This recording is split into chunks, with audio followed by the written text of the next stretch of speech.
Hello everyone. Functions के एक बहुत इंपॉर्टेंट पोर्शन पे आते हैं ग्राफिकल एनालिसिस। जो हमारे स्टैंडर्ड फंक्शंस हैं उनके ग्राफ्स हम कैसे बनाते हैं, उनका रेंज क्या होता है, उनका डोमेन क्या होता है।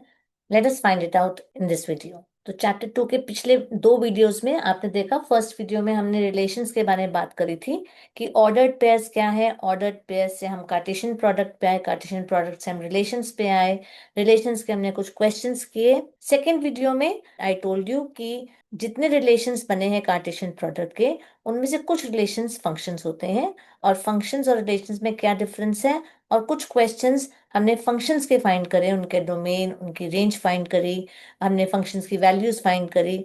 तो वो क्वेश्चंस हमने सेकंड वाले वीडियो में करे। थर्ड वीडियो में स्टार्ट करती हूँ ग्राफिकल एनालिसिस पे, जिसमें कि हम स्टैंडर्ड रियल फंक्शंस, उनके ग्राफ्स क्या है, उनकी रेंज क्या है, उनका डोमेन क्या है, उसके बारे में बात करेंगे। So let's begin. सबसे पहले करते हैं सबसे आसान function, the identity function. Identity function से आपको क्या समझ में आता है? अगर मैं आइडेंटिटी एलिमेंट बात करती हूँ, अगर मैं आइडेंटिटी एलिमेंट ऑफ एडिशन करती हूँ, तो मैं किसी नंबर में अगर आइडेंटिटी एलिमेंट मैंने ऐड करा तो फंक्शन, वो एलिमेंट चेंज नहीं होता। 1 + 0 मैंने कहा तो आंसर 1 आया, 100 + 0 आंसर 100 आया। तो आइडेंटिटी फंक्शन भी कैसा है कि जो फंक्शन चेंज नहीं हो रहा, चेंज नहीं हो रहा मतलब कि f(x) = x। So I define the function f from R to R such that fx = x for all x is an element of R is called an identity function on R। एक बार हम graph बनाएंगे तो आपको और clarity मिलेगी, नहीं तो इसका डोमेन और रेंज दोनों ही रियल नंबर्स होते हैं। जैसे हमने क्लास 9th में और क्लास 10th में हमने ग्राफ्स बनाए थे, तो उसके लिए हम एक टेबल बनाते हैं। ये x और ये y। अगर मैंने x को -2 लिया तो y भी -2 होगा। आइडेंटिटी फंक्शन है, चेंज नहीं हो रहा, जो भी x है वही fx होगा। fx क्या है? fx y होता है। तो अगर x को मैंने -1 लिया तो fx यानी कि y भी -1 होगा। x को मैंने 0 लिया तो y यानी कि fx भी 0 होगा। अगर मैंने 1 लिया तो fx यानी कि y भी 1 होगा। अगर मैंने 2 लिया तो y यानी कि fx भी 2 होगा। ऐसे में कुछ भी वैल्यूज ले सकती हूँ। हर वैल्यू, हर रियल नंबर के लिए फंक्शन डिफाइंड है, तो इसीलिए इसका डोमेन f है, और वही उसका आंसर, वही उसकी रेंज, वही उसकी इमेजेस आ रही हैं, तो उसकी रेंज भी r होगी। एक क्लियर टेबल बनाते हैं। Let us try to draw the graph for this. ये ग्राफ है हमारा। पॉइंट्स हम मार्क करते हैं। x इज -2 तो y भी -2, यानी कि ये पॉइंट आ गया। x -1 तो y भी -1, ये पॉइंट आ गया। x0 तो y0, ये पॉइंट आ गया। x1 तो y1, ये पॉइंट आ गया। x2 तो y2, ये पॉइंट आ गया। इन सारे पॉइंट्स को अगर मैं ज्वाइन कर दूं एक स्ट्रेट लाइन से, so I get this kind of a graph. तो क्या है? ये स्ट्रेट लाइन ग्राफ आया है। It passes through the origin और it is making an angle of 45 degrees with the x axis. इसका डोमेन क्या है? आर है। इसकी रेंज क्या है? आर है। अगला फंक्शन आता है कांस्टेंट फंक्शन का। कांस्टेंट फंक्शन क्या है कि एक्स की कुछ भी वैल्यू हो, आंसर उसकी इमेज सेम ही रहेगी, और वो सेम इमेज क्या है? वो एक कांस्टेंट नंबर है। अगर function f R to R is defined by fx is equal to c is some constant, some fixed real number, then this function is called the constant function. For example, अगर मैं इसकी table बनाऊं, मैंने x की value ली और मैंने y is equal to fx is equal to c ले लिया है। तो x की वैल्यू अगर -2 है और c मान लो, मैं ट्राई करती हूँ, fx इज इक्वल टू 2 मैंने फंक्शन ले लिया, तो सी जो हो गया वो यहाँ पे 2 हो गया। दैट मीन्स fx भी 2 होगा। अगर x -1 है तो भी fx 2 होगा। अगर x 0 है fx 2 होगा। अगर x 1 है तो भी fx 2 होगा। x अगर 2 है तो भी fx 2 होगा। तो इसका हम ग्राफ बना के दिखाते हैं। एक क्लियर टेबल बना लेते हैं fx = 2 के लिए। यही टेबल जैसे मैंने बनाई थी, वही टेबल मैंने नीटली दी है। ग्राफ बनाने के लिए अगर x -2 है तो fx कितना है? 2 है, तो ये पॉइंट आ गया। अगर x -1 है तो fx कितना है? 2 आ गया। अगर x 0 है तो fx कितना है? 2 है। x1 तो y2, x2 तो y2। तो यानी कि एक स्ट्रेट लाइन मिल गई है हमको। ये स्ट्रेट लाइन मिल गई है, जो कि कैसे बनी है? Graph is a horizontal line, it is parallel to the x axis. For any input, कुछ भी x की वैल्यू हो, output is remaining fixed which is equal to 2 in this case. Range इसका क्या आया? क्योंकि सारी इमेजेस 2 हैं तो रेंज इसकी 2 हो गई, और डोमेन इसका R आएगा, वो हम पहले ही स्टेट कर चुके हैं। तो ग्राफ कैसा बना? This is the neat graph that I have drawn. आपने हर बार रूलर यूज करना है, आपने हर बार आपने इसको नीटली अच्छे से बनाना है, आपने पॉइंट्स को नीटली मार्क करना है। जो एक इंपॉर्टेंट चीज हम पिछले ग्राफ में भी छोड़ गए वो स्केल है। इस स्केल लिखे बिना कोई भी ग्राफ इनकम्प्लीट माना जाता है, तो मेरे को स्केल लिखना पड़ेगा। स्केल में क्या लिख सकती हूँ? 1 centimetre is equal to 1 unit. अगर मैंने ऐसे लिया है स्केल के अंदर ग्राफ में, या जो भी मैं स्केल लूंगी मैं उस हिसाब से लिखूंगी। Along both axis, along x axis and y axis, या अलोंग बोथ एक्सिस, मैंने ये मैं साइड पे इसको जरूर मुझे लिखना पड़ेगा। पॉलिनोमियल फंक्शन, पॉलिनोमियल क्या होता है? अगर आपको याद होगा, function f R to R is said to be a polynomial function if for each x is an element of R. अगर कोई भी एक्स आपने रियल नंबर का ले लिया है तो y क्या है? y will be equal to a0 x raised to power of 0, a1 x raised to power of 1, a2 x raised to power of 2, up till an x raised to power of n, where n is a non-negative integer. Mind you, it is non-negative integer. It cannot be a fraction. It cannot be a negative power. और ये a0, a1 ये सब constants हैं जो कि r के सब elements हैं। ये फंक्शन कैसे डिफाइन कर सकते हैं हम? कोई भी एग्जांपल में, दो एग्जांपल्स लेती हूँ। X cube minus x square plus 2, ये x raised to power 4 plus 2x square minus 3। दो पॉलिनोमियल एग्जांपल्स के हम ग्राफ बनाते हैं, एक स्क्वायर फंक्शन, एक क्यूबिक फंक्शन। अगर स्क्वायर फंक्शन की बात की जाए तो एक फंक्शन f है जो कि r से लेकर के r पर जा रहा है, going from r to r, and it is defined by y is equal to f x is equal to x square. यानी कि जो भी मैं वैल्यू x की लूंगी, y that is the f x is going to be square of. तो ऐसे function को हम स्क्वायर फंक्शन कहते हैं। अगर आप वैल्यूज देखें तो मैंने x को अगर -2 रखा तो -2 का स्क्वायर कितना हो जाएगा? 4। -1.5, -1.5 का स्क्वायर हो जाएगा 2.25। -1, x अगर -1 है तो -1 का स्क्वायर y हो जाएगा 1। अगर x 0 रखा तो 1 का 0 का स्क्वायर हो गया 0, 1 का स्क्वायर 1, 1.5 का स्क्वायर 2.25, 2 का स्क्वायर 4 हो गया। तो let us try to plot these points here.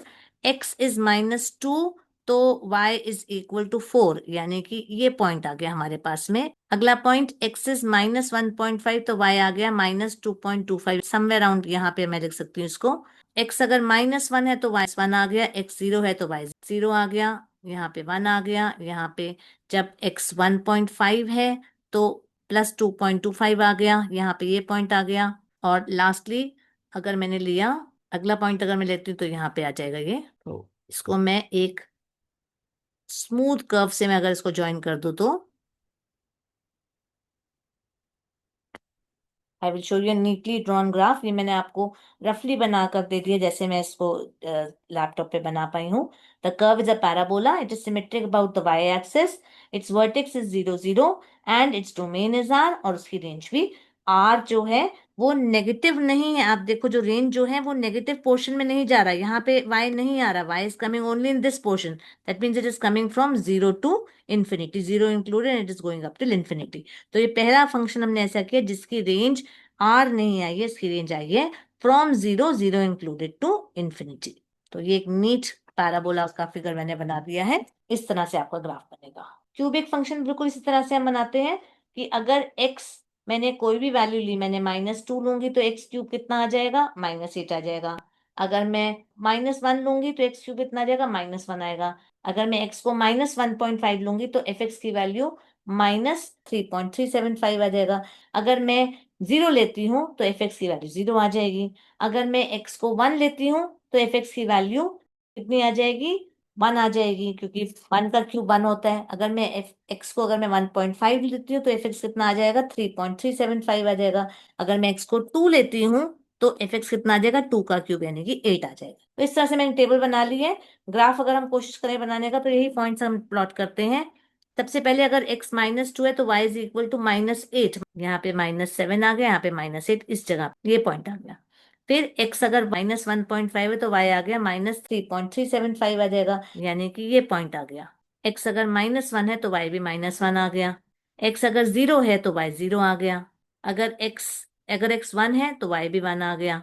अगर x 1.5 है तो 3.375 आ गया। और x अगर 2 है तो y 8 समवेयर यहाँ आ गया।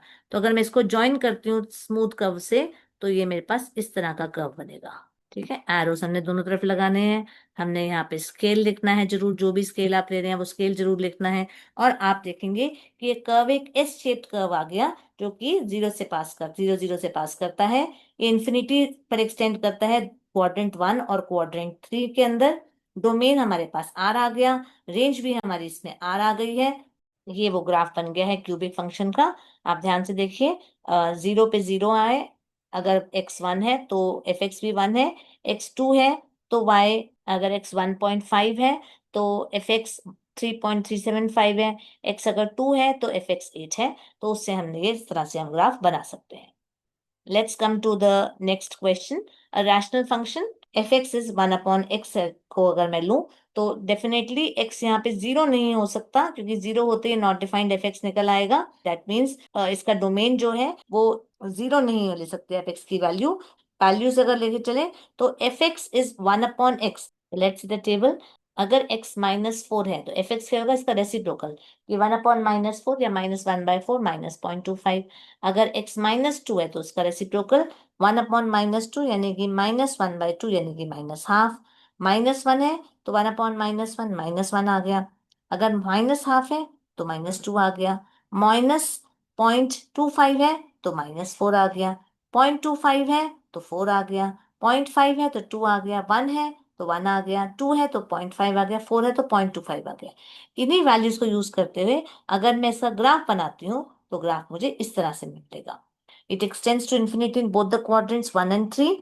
इट्स डोमेन क्या है कि x can not be zero, तो डोमेन हो जाएगा r-0।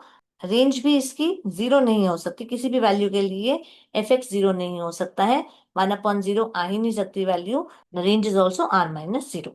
बहुत इंपॉर्टेंट फंक्शन पे चलते हैं, the modulus function. Modulus function क्या होता है कि modulus function is dependent upon the sign of the x that we are taking. Function f r goes to r is defined for by fx is equal to mod x for every x is an element of r is called the modulus function. और modulus function होता क्या है कि each non negative value of x, अगर x non negative है तो fx x के बराबर हो जाता है। अगर x नेगेटिव है तो एफ एक्स कितना होता है, negative of the value of x. मान लीजिए एक्स अगर -2 है तो नेगेटिव ऑफ -2 कितना होएगा, माइनस ऑफ -2 यानी कि +2 हो जाएगा। तो इसका काम क्या है कि अगर एक्स पॉजिटिव है तो फंक्शन एफ एक्स जो है वो एक्स के बराबर रहेगा, लेकिन अगर एक्स नेगेटिव है तो उसका साइन चेंज हो जाएगा, नेगेटिव पॉजिटिव हो जाएगा। हमेशा उसको फंक्शन को ये पॉजिटिव बनाता है। F x is equal to x if x is greater than equal to 0 and -x if x is less than 0। तो अगर हम टेबल बनाने की कोशिश करते हैं, एक्स की आप कोई भी नेगेटिव वैल्यू थे, आपने -6 लिया, आपने -4 लिया, आपने -2 लिया, तो एफ एक्स कितना हो जाएगा, -6। F of -6 will be equal to mod of x, यानी कि mod of -6 which is going to be +6। F of -4 कितना हो जाएगा, मॉड ऑफ -4 यानी कि 4। एफ ऑफ -2 कितना हो जाएगा, मॉड ऑफ -2 यानी कि +2।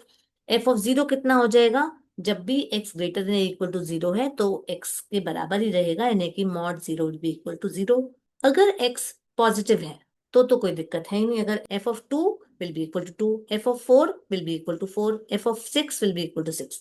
तो एक टेबल बना लेते हैं कि अगर x की वैल्यू नेगेटिव है तो आंसर एफ एक्स जो है वो पॉजिटिव हो रहा है, 0 पे 0 रह रहा है और पॉजिटिव पे सारा पॉजिटिव रह रहा है। अगर x -6 है, x-6 है तो y कितना हो जाएगा, y is also equal to 6, यानी ये पॉइंट आ गया। अगर x -4 है तो y कितना है, 4, ये पॉइंट आ गया। अगर x -2 है तो y कितना है, 2 है। अगर x 0 है तो y 0 है। तो टर्निंग पॉइंट यहाँ पे आप देखो, ग्राफ का डायरेक्शन हमारा अभी तक एक तरफ से आ रहा था, we were getting a graph of this kind. लेकिन अब ग्राफ कैसा आएगा, x अगर 2 है तो एफ एक्स कितना आ गया, 2 आ गया। x अगर 4 है तो एफ एक्स कितना आ गया, 4 आ गया। x अगर 6 है तो एफ एक्स कितना आ गया, 6 आ गया यहाँ पे। तो ग्राफ ऐसा बन रहा है, that means its direction has change over here. We will be using a ruler to draw. ये ग्राफ कैसा बनेगा, ऐसा ग्राफ बनेगा। आपके पॉइंट्स, ये पॉइंट था आपके पास में, एक आपके पास एक ये पॉइंट था, एक आपके पास आगे जाके ये पॉइंट भी आया था आपके पास में, ये पॉइंट आया है, ये पॉइंट आया है, ये पॉइंट आया है। इन सब पॉइंट्स को ज्वाइन करते हुए आप देखिए इस वैल्यू पे ये पॉइंट चेंज हो रहा है। तो जो भी मॉडुलस के अंदर वाली जगह है उसको अगर आप 0 पुट कर देंगे तो एक्स की दैट वैल्यू जो है दैट मीन्स x को अगर मैंने 0 पुट कर दिया तो that value is going to give you the turning point. यहाँ पे ग्राफ का डायरेक्शन चेंज हो जाएगा। ध्यान से देखो, this is a V shaped graph और इट इज कहाँ पे आ रहा है, क्या इसमें y नेगेटिव आ रहा है? ये graph positive axis, positive y axis पे भी है, यानी कि y is always positive here. तो हमारे पास इसकी डोमेन क्या है? Any value of r if we take we will be able to get it. लेकिन अगर इसकी रेंज में देखूं तो डोमेन तो इसका r आ जाएगा, लेकिन रेंज क्या आएगी इसकी? रेंज इसकी आ जाएगी फ्रॉम 0 टू इंफिनिटी, पॉजिटिव रहेगा। मॉडुलस के कुछ और एग्जांपल्स लेते हैं। मैंने ले लिया f x is equal to mod of x plus three. मैंने कहा था जो भी चीज फंक्शन मॉडुलस के अंदर है एक्स प्लस थ्री है, तो अगर मैं इसको 0 पुट कर दूंगी एक्स इज इक्वल टू -3 पे, इस फंक्शन का टर्निंग पॉइंट होएगा, यानी कि वहां से इसकी डायरेक्शन चेंज हो जाएगी।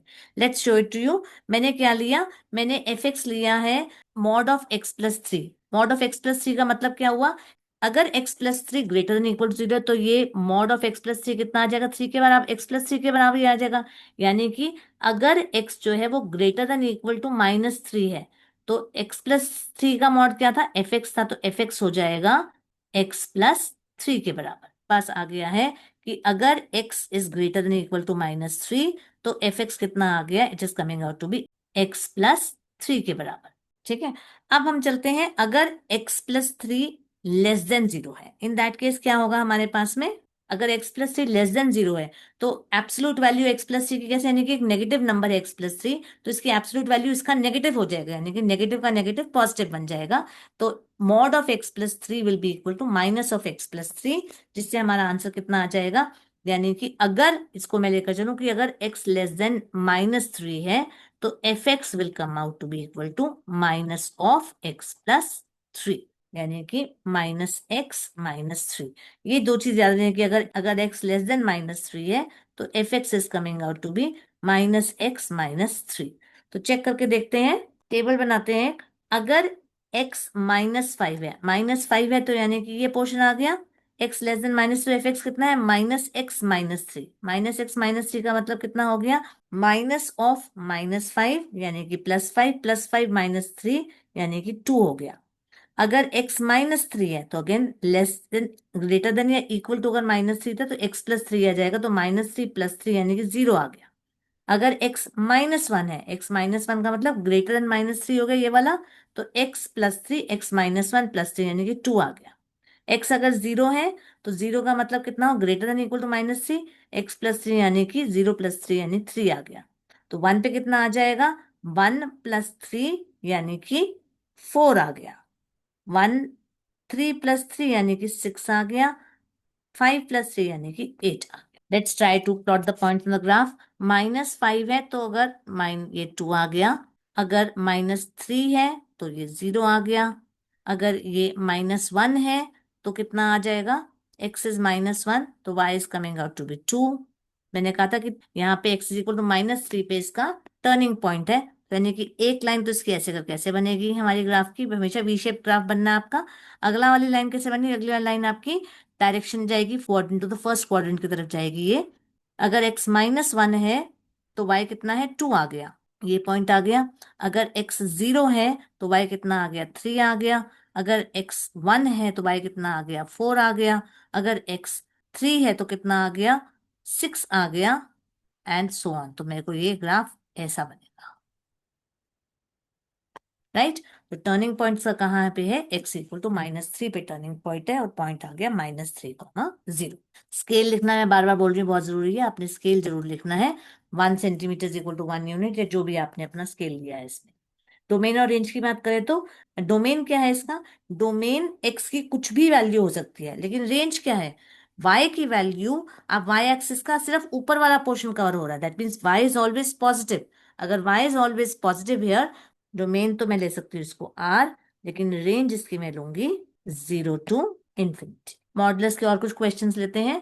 अगर f x is equal to mod of 2x - 5, तो मॉड ऑफ 2x - 5 कितना हो जाएगा? In case 2x - 5 greater than equal to 0 होएगा, तो f x will be equal to 2x - 5। तो x की मैं कोई भी यानी कि अगर मैं बोलती हूँ इससे कि x is greater than equal to 5/2, यानी कि 2.5 से बड़ा है अगर x, तो एफ एक्स कितना आ जाएगा, डायरेक्टली 2x-5 आ जाएगा। लेकिन यही अगर मैं बोलूं कि 2x-5 अगर ये लेस देन 0 है, तो मॉड ऑफ 2x-5 कितना हो जाएगा, -2x-5, यानी कि 5-2x हो जाएगा। ये कब का केस है कि अगर x इज लेस देन 5/2। तो अगर x greater than equal to 5/2 है तो हमारे पास एफ एक्स की वैल्यू हो जाएगी 2x-5। लेकिन अगर x लेस देन 5/2 है, एफ एक्स की वैल्यू आ जाएगी mod of 2x-5 which will then come out to be 5-2x। मैंने वही बताया। और टर्निंग पॉइंट यहाँ पे क्या आएगा, मैंने कहा 2x-5 को आप 0 रख लो, that means x is coming out to be 5/2। That means इस 5/2 पे x का ग्राफ की डायरेक्शन चेंज होगी, जो बनेगा वो पॉइंट x इक्वल टू 5/2 पे बनेगा। तो ग्राफ ड्रॉ करने की कोशिश करते हैं। अगर x is equal to -1.5, -1.5 means x is less than 2.5, तो 5-2x, तो 5-2 इंटू 1.5, 5-2 इंटू -1.5 यानी कि 5+3, यानी कि आ गया 8 हमारे पास। अगर x जो है वो -0.5 +1 यानी कि 6 हो जाएगा। x अगर 0 है तो लेस देन 2.5 है, तो 5-2x यानी कि 5 आ जाएगा। x इज इक्वल 2.5 यानी कि ग्रेटर देन इक्वल 2.5 में 2x-5, तो 2 इंटू 2.5 इज 5, 5-5 यहाँ पे 0 आ गया। 4.5, तो ये वाला ही पोर्शन आ गया, 2x-5, 2 इंटू 2.5 9, 9-5 इज 4, 6.5, तो 2 into 6.5 13, 13-5 is equal to 8, 2 into 5 is 10, 10-5 is equal to 5। तो ये हमारे पास वैल्यूज आ गई। इसी का हम ग्राफ बनाने की कोशिश करते हैं। -1.5, 8, x is -1.5 and you go up to 8 here. X is 0.5, you go up till 6. X is 0, y is equal to 5, ये पॉइंट आ गया आपके पास में। X is 2.5, y is equal to 0, यहीं पे मैंने बताया टर्निंग पॉइंट आएगा हमारे पास में 2.5 पे। तो एक लाइन साइड तो आप कैसे बन जाएगी ये, अगली वाली की बात करते हैं आप। 0, अगर x 4.5 होता तो ये आ जाएगा 4, यानी कि ये पॉइंट आ गया। x अगर 6.5 है, यानी कि ये पॉइंट, तो y कितना आ गया, 8 आ गया। Let's try to join this. तो ये आपका ग्राफ ऐसे बन जाएगा। Turning point is x equal to 2.5। Turning point कितना आ गया, 2.5, 0।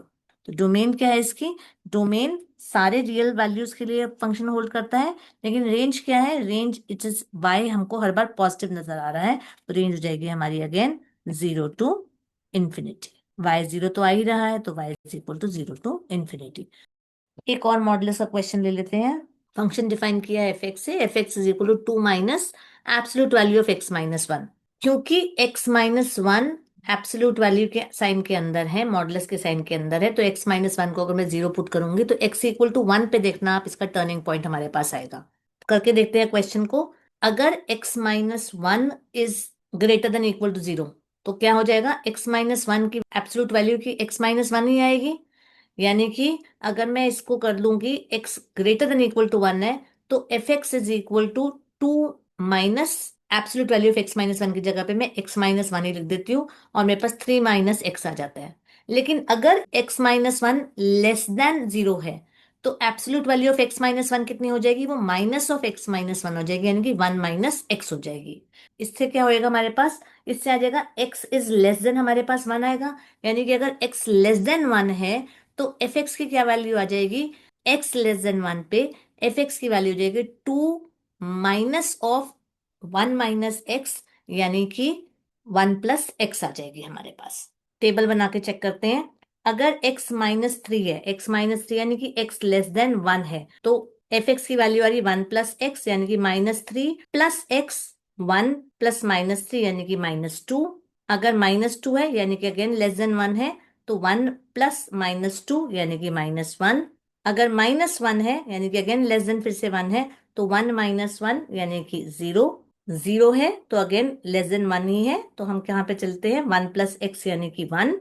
अगर 1 है तो x greater than equal to 1, तो 3 माइनस एक्स पे आ जाएंगे हम, ये आ जाएगी वैल्यू हमारे पास 2। अगर 2 है तो अगेन 3 माइनस एक्स यानी कि 1, और 3 है तो 3 माइनस 3 यानी कि 0। ध्यान रहे कि x इक्वल टू 1 पे इसका टर्निंग पॉइंट हमारा आएगा। लेट्स चेक पॉइंट्स कितना है, -3 -2, यानी कि ये पॉइंट आया हमारे पास, -2 -1 ये पॉइंट आया हमारे पास, -1 0 ये पॉइंट आया हमारे पास, 0 1 ये पॉइंट आया हमारे पास, 1 2 ये पॉइंट आया हमारे पास। मैंने कहा x इक्वल टू 1 पे टर्निंग पॉइंट आएगा, तो आप देखेंगे ये वाला आप जो पॉइंट्स आएंगे वो नीचे की साइड पे आएंगे। x इक्वल टू 2 है तो y equal to 1, x equal to 3 है तो y इक्वल टू 0 आ गया। ऐसे करते हुए हमारे पास पॉइंट्स आगे को जाएंगे, यानी कि ये ग्राफ बनेगा, इस तरह से बनेगा। स्केल लिखना बहुत जरूरी है। x की वैल्यू कुछ भी हो सकती है, हर वैल्यू x के लिए डिफाइंड है, लेकिन y आप देखिए वो 2 से 2 इंक्लूडेड और 2 से नीचे जा रहा है। That means it is going from -infinity to 2।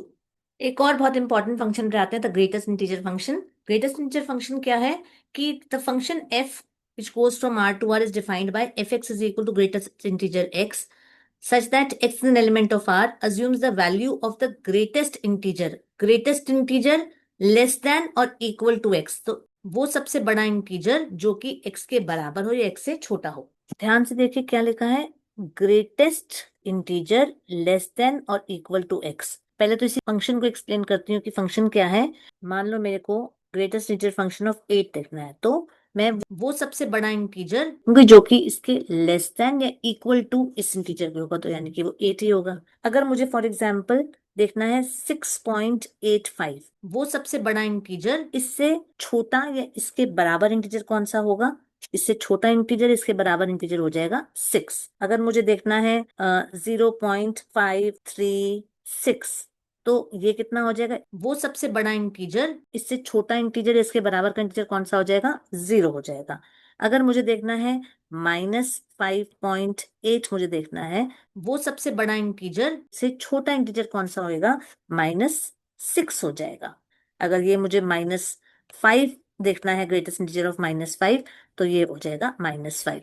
तो ध्यान से देखना है कि अगर नंबर लाइन का कॉन्सेप्ट आप ख्याल रखिए कि नंबर लाइन पे जो भी इंटीजर इस नंबर के लेफ्ट में आता है आपने वो लेना है, या एग्जैक्ट अगर आता है -4 -3 -2 -1 0 1 2 3 4, मान लो मुझे 2.5 है, तो 2.5 कहाँ पे है, यहाँ पे है, तो इससे लेफ्ट वाला इंटीजर कौन सा हो गया, 2.5 के 2, तो यानी कि ग्रेटेस्ट इंटीजर ऑफ 2.5 आ जाएगा मेरे पास 2। अगर मैंने लिया -0.5, तो ये पॉइंट हो गया -0.5, इससे छोटे से लेफ्ट में इंटीजर कौन सा हो गया, -1, तो यानी कि -0.5 मेरे पास आ जाएगा -1। अगर मैंने ले लिया -2.5, -2.5 यहाँ पे आया, -2.5 के लेफ्ट में कौन सा इंटीजर है, -3, तो -2.5 का आ जाएगा -3 आ जाएगा। तो ये इस तरह से मैं डिफाइन करती हूँ ग्रेटेस्ट इंटीजर फंक्शन को। The definition of greatest integer function x, you can see that अगर x is greater than or equal to -1 and less than 0, तो greatest integer function of x will be equal to -1। आप सोच के देखो कि जितना कोई भी वैल्यू मैं लेती हूँ -1 से लेकर के 0 तक, 0 नॉट इंक्लूडेड, यानी कि -0.75 -1 या -0.5, तो उसका आंसर कितना आता है, उसके लेफ्ट वाला इंटीजर कौन सा है, -1 होगा। ऐसे ही अगर मैं लेती हूँ कोई नंबर में लेती हूँ 0 से लेकर के 1 तक, 0 greater than equal to 0 but less than 1, अगर मैं कोई नंबर लेती हूँ, जैसे कि मैंने ले लिया 0.5 ले, तो 0.5 के लेफ्ट में कौन सा आएगा नंबर, कौन सा इंटीजर आएगा, 0 आएगा। 0.8 दिया तो उसके लेफ्ट में क्या आ रहा है, उसके लेफ्ट में भी 0 आ रहा है। So this way I can find out the greatest integer function of the numbers, all real numbers that are less than 1 but greater than equal to 0. The greatest integer function for them is going to be 0. Exactly same way, if x is lying between 1 and 2, 1 included and 2 not included, the greatest integer function for that number is going to be 1. If x is lying between -1 to 0, so -1 to 0 means then the greatest integer function, that means y will be equal to -1. So I can take from -1, but again 0 is not included. इसी तरह से 0 to 1. So then in that case y is equal to 0. So again here also 1 is not included. If x is going from 1 to 2, then fx is equal to 1. So again 2 is not included here, and like this. So this is how we get the greatest integer function, right? So again, you will write the scale over here. That's very important. कोई भी graph में आप बिना scale के आप नहीं बनाएंगे। ये क्लियर ग्राफ है कि अगर कोई भी मैंने x लिया -3 से -2 के बीच में, -3 इंक्लूडेड, तो greatest integer function of -3 will be -3, लेकिन -2.5 अगर मैंने लिया तो उसके लेफ्ट वाले में भी कितना आएगा, -3 ही आ जाएगा। अगर मैंने -2.25 लिया है तो उसका भी आंसर -3 आ जाएगा y। इसी तरह से हम चलेंगे तो ये फंक्शन ऐसे बनेगा। आप ध्यान से देखिए, this is looking like a steps. The greatest integer function x को हम स्टेप फंक्शन भी कहते हैं, और इस क्योंकि ये स्टेप शेप्ड इसका ग्राफ होता है। हर स्टेप की लेंथ कितनी है, 1 यूनिट है, और इसका डोमेन क्या है, आप ध्यान से देखिए, x कोई भी रियल वैल्यू हो सकती है। हर रियल वैल्यू के लिए you can find out the greatest integer function. तो डोमेन तो इसका हो गया r, सारे वैल्यूज हर एक रियल नंबर के लिए you can find out the greatest integer function, लेकिन उसका आंसर क्या आएगा, वो हर बार एक इंटीजर ही आएगा। तो दैट मीन्स इसकी रेंज हो जाएगी हमारे पास z। लास्ट फंक्शन पे आते हैं हम, द सिग्नम फंक्शन। अब सिग्नम फंक्शन क्या है, the function f from r to r defined by, अगर x ग्रेटर देन 0 है तो fx की वैल्यू 1, अगर x 0 है तो fx भी 0, और अगर x लेस देन 0 है तो fx इज -1। कुछ भी वैल्यू में मैं x को अगर 5 लेती हूँ दैट मीन्स ग्रेटर देन 0, तो fx हो गया 1। अगर मैं x को 3 लेती हूँ तो अगेन ग्रेटर देन 0 है तो अगेन 1 fx हो जाएगा। अगर मैं x को 0.5 लेती हूँ तो अगेन ग्रेटर देन 0 है तो fx फिर से 1 होगा। अगर x 0 है तो fx 0 होगा। अगर x लेस देन 0 है यानी कि -0.5 या -1 या -3 या -4 या -10, तो fx इज -1 होगी। This kind of function is called the signum function. तो यानी कि अगर -2 है तो fx कितना आ जाएगा, -1, -1 है तो fx कितना आ जाएगा, -1, x अगर 0 है तो fx कितना आ जाएगा, 0, x अगर 1 है तो fx 1, x 2 है तो fx 1, x 3 है तो fx 1। दैट मीन्स आउटपुट कुछ भी इनपुट डालेंगे, आउटपुट हमेशा -1, 0 और 1 ही रहेगा। तो इसका डोमेन तो हमारे पास रियल नंबर्स है, लेकिन रेंज क्या आई है इसमें, रेंज हमारे पास आ गई सिर्फ -1, 0 और 1। ग्राफ एक बार ड्रॉ करके देखते हैं। x अगर -2 है तो fx कितना है, -1, ये पॉइंट आ गया। x अगर -1 है तो -1 यहाँ पे आ गया। x अगर 0 है तो ये पॉइंट आ गया। x अगर 1 है तो ये पॉइंट आ गया, 1 आ गया। x अगर 2 है तो अगेन 1 आ गया। x अगर 3 है तो अगेन 1 आ गया।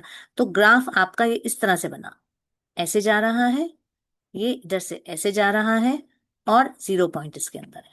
तो अगेन स्केल लिखना बहुत जरूरी है। सिग्नम फंक्शन में भी आप स्केल लिखेंगे यहाँ पे और आप ग्राफ ड्रॉ करेंगे। क्लियरली इसकी डोमेन तो हमारे पास r है, लेकिन रेंज इसकी हमारे पास सिर्फ 3 ही वैल्यूज आ सकते हैं, -1, 0 और 1। एक बार क्विकली गो थ्रू कर लेते हैं, हमने कौन कौन से फंक्शंस पढ़े। हमने आइडेंटिटी फंक्शन पढ़ा जिसका शेप आया था एक डायगोनल लाइन, डोमेन उसकी आई थी r और रेंज भी उसकी r आई थी। कांस्टेंट फंक्शन एक horizontal line parallel to X axis और at a distance of c units from X axis, तो इसकी डोमेन आ गई थी r और इसकी रेंज आ गई थी, जो कांस्टेंट था वो c के बराबर की आ गई थी, क्योंकि कुछ भी वैल्यू हम ले हमारे पास आंसर हमेशा c ही आ रहा था। स्क्वायर फंक्शन जो एक पैराबोला बना, डोमेन आ गया हमारे पास r और रेंज आ गई हमारे पास close interval 0 to open to infinity. Modulus function लिया, वी शेप फंक्शन है, वी शेप ग्राफ हमारे पास बना, डोमेन r और अगेन रेंज उसकी आ गई थी हमारे पास from 0 included to infinity. Greatest integer function वो स्टेप या स्टेयर्स के फॉर्म में उसकी शेप आई थी, डोमेन r, लेकिन रेंज मैंने बताया उसका इंटीजर्स आ गए थे। Signum function piecewise flat function था, इसका डोमेन इसका r है और रेंज इसके -1, 0 और 1 आ गई है। तो आई होप ग्राफ्स आपको बहुत क्लियर हो गए होंगे। जहां जहां डाउट है आप वीडियो दोबारा देखिए, I am sure it's going to be clear to you. अगर वीडियो हेल्पफुल लगी हो तो लाइक करें, सब्सक्राइब करें और शेयर करें। Thank you.